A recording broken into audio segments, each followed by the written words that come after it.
Hi, this is a video on the 2x72 belt grinder.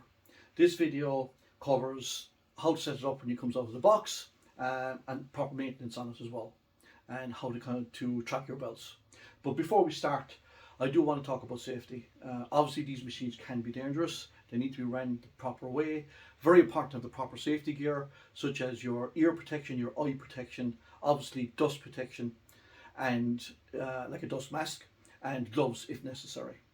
So okay, to get into it, this is when it comes out of the box. It'll be this configuration, and here you have your VFD, which is basically your speed controller for your motor. And I would suggest get used to using the VFD before you start using the machine. So basically, when you turn the VFD, it will be either at R or it will be at F. F is for frequency. All these motors are 50 hertz, so the more hertz you put in here, the faster the motor is going to go. I like to run it at R, and by doing that, you just press the data button here once, and it's at R. So I would suggest then starting it up, slow, playing around with speeds in it, getting quite used to running that motor without any belt on it. So to do that, we hit run, and then we just slowly, if we want, increase the speed of the motor. And that's up to 4,000 RPM, and back down again, 1,700, or even slower, or back up to 4,000.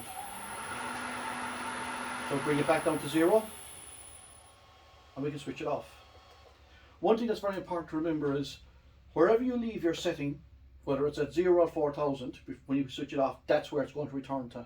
So I'll give you an example. If we hit run, DVR is cut in, VFD is cut in, nothing's happened, but if we go straight back up here to 4,000, we're at full speed.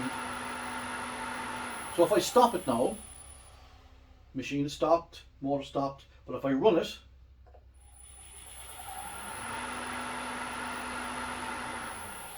as you've seen there, it automatically went up to 4,000 RPM.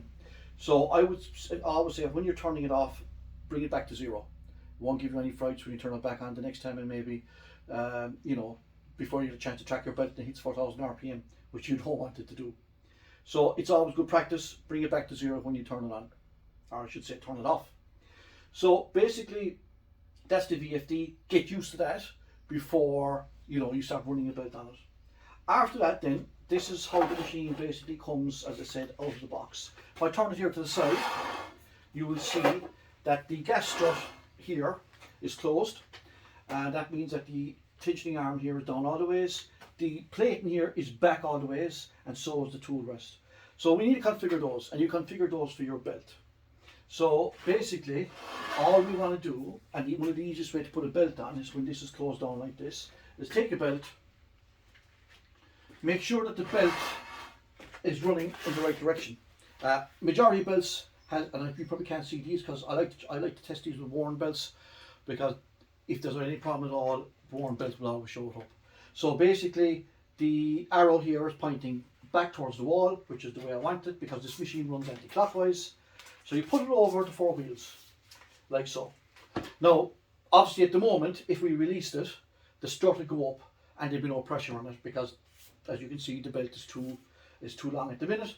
So to compensate for that, we simply adjust the tool arm out, and basically we adjust it, and we bring it out about 2 inches and tighten it up. Now don't worry if you get this wrong the first time, it won't make a difference, because you can change this around as much as you like.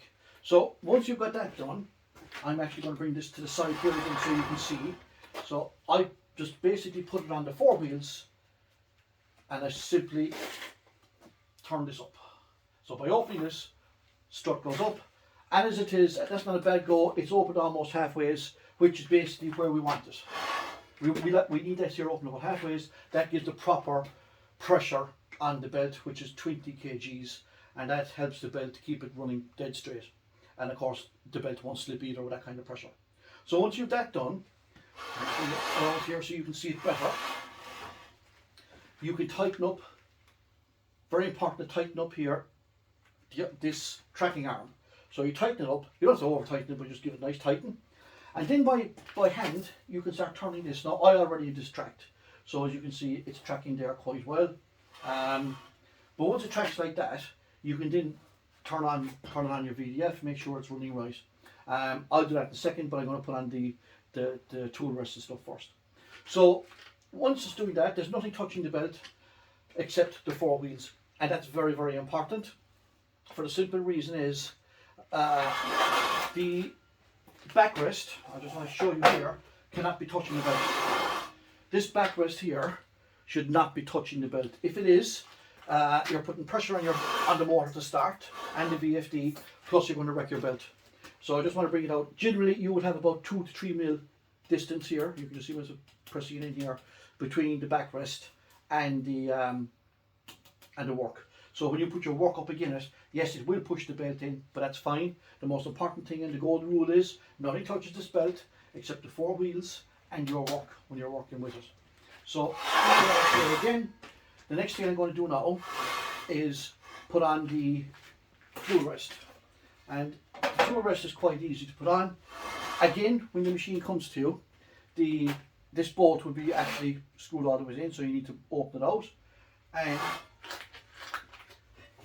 17 spanner again, so just open this out, bring it out to about there. Again, you can guesstimate that. Give it a slight tighten up. So this is your tool rest. Now you will see they are welded off center. There's a reason for that. It just gives you more room doing that, for especially when you're running these at 45 degrees. So you'll always run it on the longest side here. So put it down here, like so. And once you're happy with where you want it, height wise, we like to have it there. You can just tighten this up.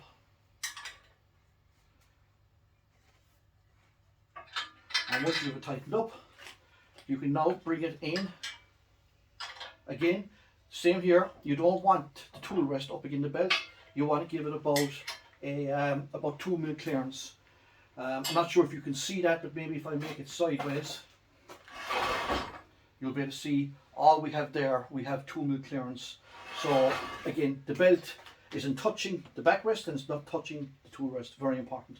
So once we've that done, and we're happy the belt is running the way it should be, run it with your hand like that, make sure it all looks good. Then you can move over to firing it up through the VFD. So let's do that now. So I've got my VFD here. We turn it on, and again, it's on now, but didn't get any surprises because it's at 0. So I'm going to fire it up here a bit. And I'm quite happy to let it run at full speed. So while it's running, I can adjust this belt in or out.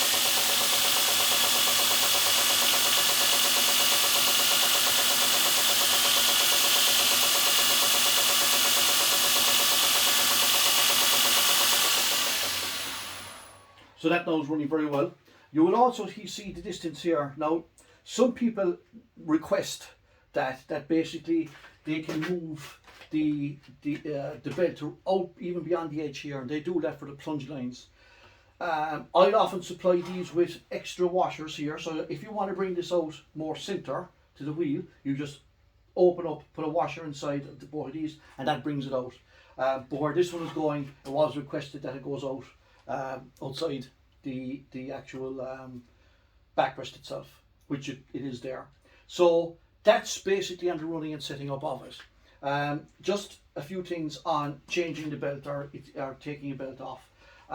Again, the grinder has got 20 kgs of pressure on it there, so it is, you need to push it down to get the belt off. So you loosen off the tracking arm tensioner. I always like just to put my elbow, push it down, take it off. It goes back up. Quite simple. The same to put the belt back on. I always put it over the front 2 wheels, the back wheel, and I usually use my thumb here just to hold it on the back wheel, which is the drive wheel of the motor. And again, I just give this a push down, and like that. It's easy enough to do it. And once it's done, tighten it back up again, and just give it a few turns.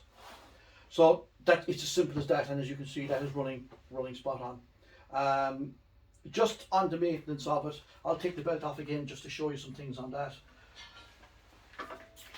Right, so on the maintenance, I'll turn it here sideways. What you really want to do is, first of all, start with the VFD. Make sure there's no dust really getting into these. Some people put them into a separate box. Other people will basically just keep the meter away. Some people mount them up away from the machine. But it is very important to keep the dust. These are not a sealed unit, as you can see in there. They can get dust to them easily enough if they're in a very dusty environment. We do sealed units, but believe it or not, they're about half the price of the grinder. I've had very little trouble from these, and any ones before it was iron filings that went into them. If you treat them right, you'll never have a problem from them. So that's very important on the VFD. And if you do happen to have an air hose or some kind of compressed air, it's good every now and again just to give them a blowout. Makes a big difference. So on the grinder itself, I'm going to actually take off adjust this here. Just take this off. It's easier to explain to you how the wheels run. So what you really need to watch for, especially if for some reason you've got a belt that is maybe all of a sudden start to wobble in you, there's a couple of things I want to say on that. First of all, this has got 20 kgs of pressure, as I've been saying. If you leave the belt on overnight, it's going to stretch the belt. You'll come back next morning and the belt will have a slight wobble, and you'll be wondering what happened. It was running perfect during the day, and now it's not. And that's because it stretched it. And this would apply to any grinder. The majority of grinders out there are running between 15 and 20 kgs of pressure, so I would suggest take the belt off if you're not using it overnight. I'm pretty pedantic myself. If I was going away for 3 or 4 hours, I would take off the belt. I don't let them stretch. The other thing is, as well, you watch your maintenance. You really need to, they're pretty maintenance free, but you do need to watch the wheels. Make sure, as you can see, I have them tight enough that they're able to do about 2 turns before they stop, and that's plenty. Again here, this one is slightly a bit more, and the bottom, that's about it, about 2 turns before they stop. You want to make sure that they're tight, that they can't jiggle, I suppose, for want of a better word. And the same with the back. The back is done here with an Allen key. Just, that's very rare that would get loose, but anything is possible, so just keep an eye on it. And the same here with this guy, just a nut here, again, keep an eye on it. But if you do start to have problems with belts, the first thing you check are these wheels all as tight as they should be. But I also would say with belts, and I have one here I want to show you, actually it's over here. These belts this is a new belt. This is a heavy belt. It's a 36 grit belt, but hopefully you can see the arrows in it there. It is important to run the belt the same in the same direction that the motor is running. So if the arrow anti-clockwise, so the arrows will always go back towards the motor itself. Again, that's quite important. You will find with the very heavy belts like this one, 36 grit belts, especially on the make, some of them will wobble very slightly, but with a heavy grit belt it doesn't matter that much. You can tune it out by adjusting the guys here and here, but I'm talking, very slight. So that's really about it with the machine itself. Obviously you just need to make sure everything stays tight, and again the back plate here, very important to make sure it's not up against the belt. You do need to leave that 2 mm clearance, and the same with the tool rest when you're using it, that there is 2 mm clearance there. And that's really it. So if anyone has any questions on it, please contact me. But we are going to do up some more videos on this and how to run them, especially with the different attachments on it, because there are so many different attachments these will run. They'll run all the TM Maker attachments from your small contact wheels up to your 12-inch contact wheel. Even the actual grinding surface system will run on this, which I'll be doing a video on later. So yeah, that's about it. Again, any questions, please don't hesitate to call me. Thank you.